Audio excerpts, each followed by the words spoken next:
एक छोटा राजकुमार महल के उपवन में खेल रहा था।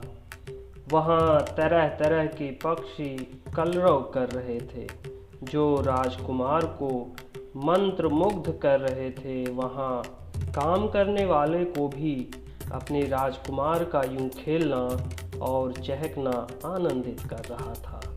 और साथ ही साथ एक अजीब सी टीस भी उठ रही थी। टीस उन लोगों के लिए जो राजा की जेल में सालों से यातना भुगत रहे थे। उस समय राजा के दरबार में कोई अपने हक की बात नहीं कर सकता था, वरना उसका हाल गुलाम कैदियों की तरह हो जाता था।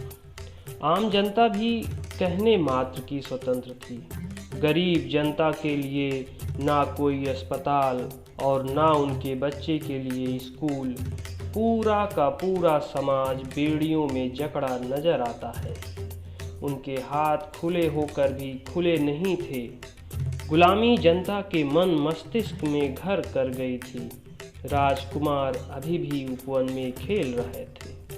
तभी वहाँ एक रंग बिरंगी तितली आ गई जो बहुत ही सुंदर लग रही थी। राजकुमार उसको पकड़ने की बहुत कोशिश की, मगर वह उड़ जाती। अंततः वह राजकुमार के हाथ लग गई। तितली का राजकुमार के हाथ में आते ही पंख टूटने लगे और पंखों का रंग राजकुमार के हाथों में लग गया। राजकुमार उस तितली को फिर उड़ाने की बहुत कोशिश किया, मगर वह उड़ ना सकी, जमीन पर पड़ी रही।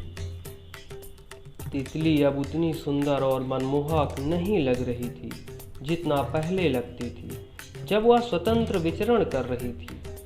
यह घटना राजकुमार के दिल में बहुत ठेस पहुंचाई और वह खिन्न रहने लगा। कुछ सालों बाद राजकुमार का राज्याभिषेक हुआ और राजकुमार को अपने राज्य में कई अधिकार प्राप्त हो गए। उसी समय राजा का स्वास्थ्य खराब हुआ और सारा कामकाज राजकुमार के आदेशों पर चलने लगा। राजकुमार ने तुरंत अपनी जनता को स्वतंत्र रहने का अधिकार दे दिया और जेलों में बंद बेगुनाह जनता को रिहा कर दिया। धीरे धीरे पूरा राज्य खुशहाली की तरफ बढ़ने लगा और पूरा राज्य खुशियों से भर गया।